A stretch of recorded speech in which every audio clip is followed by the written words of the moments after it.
Here are some of the things we ate in Baguio City. Part 2. Kasi may part 1 ako last year. So kung gusto niyo mapanood, just click this comment.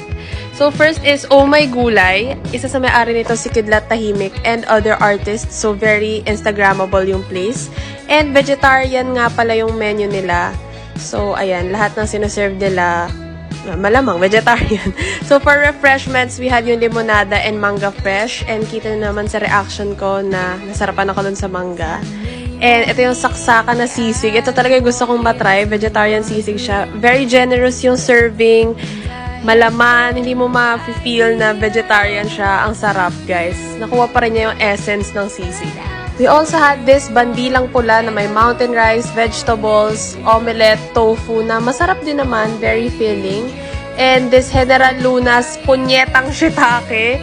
And as a lover of creamy pasta, panoorin nyo na lang ang naging reaction ko live. Wow! Nice choice. Great choice. Sarap. Kinagabihan, umulan, kaya lumamig lalo. So, tinapatan namin yung lamig with init ng sabaw from Agara Ramen. Itadakimasu. Itong chuka soba raw yung bestseller nila at tinatawag nilang the OG of ramen. So, yun yung tinry ko. And gets ko kung bakit siya tinawag na ganun. Kasi, sobrang savory and hearty nung sabaw. Tapos, yung noodles, perfect din yung chewiness. So, yes, masarap siya. If gusto nyo naman ng medyo spicy, sabi sa amin, 5 out of 5 yung level ng spiciness. Try nyo yung Tantan Men. Masarap siya kahit medyo malakas ang kick. And of course, kailangan namin itry ang gyoza. Okay naman siya. I've tried better gyozas, pero pwede na sa gutom, kumbaga. Masarap naman siya, hindi siya puro hangin.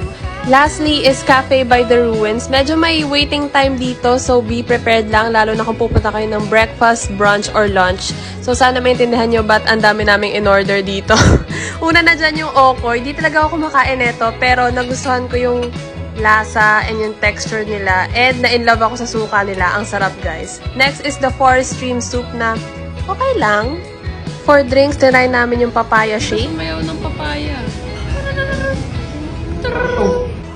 And the Iced Ruins coffee na masarap kasi may coffee jelly siya. Tapos, okay din yung pagkatamis niya. Sorry, ang pangit ng angle ng pag-taste test ko. Nag-order din kami nitong Xiaolong Bao. Pero honestly, I've had better XLBs sa ibang restos, so you can skip that. Okay, for mains, ito na. This one is Tita Susie's Crispy Tapa with tomato and mountain rice. Weird nun, texture.